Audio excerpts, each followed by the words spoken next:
Bonjour à tous les filles de plus. Et du coup, puisque c'est la rentrée, je me suis dit que ce serait peut-être pas mal de répondre à la question qu'on doit probablement le plus me poser, qui est quelle est la taille de la bise.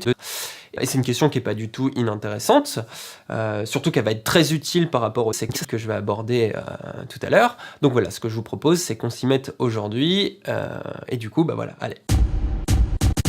Alors moi, j'aime beaucoup la philosophie. Non, je déconne, évidemment, c'est de la grosse maître de... Moi, quand j'ai commencé la philosophie, il y a un tas de ça, mais qui me passait au-dessus, parce que j'étais tout simplement consultique. Et du coup, comme disait Nietzsche, ta gueule, la Spinoza. Et du coup, la réponse, l'autre sens de la vie, bah, c'est évidemment ma bise. Et ça, vous le savez probablement déjà, les philosophes.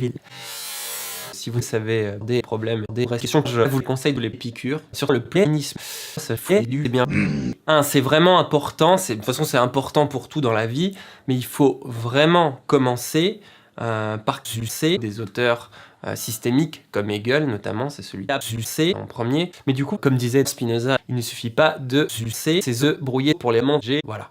J'adore cette phrase, donc je me fais un petit plaisir en la citant. N'hésitez pas à utiliser Wikipédia, parce que c'est souvent assez extraordinaire ce qui est dit sur les philosophes. Par exemple, j'ai lu des trucs sur le petit plaisir d'Anal de Nietzsche, incroyable. Et comme c'est trop difficile, je vais évidemment vous donner quand même quelques jets. Je vais pas en donner beaucoup, parce que j'ai de cette vidéo, et du coup, bah voilà, mouah, plein de bisous. Et comme disait de Spinoza, ma bise est très large. Et du coup, bah voilà.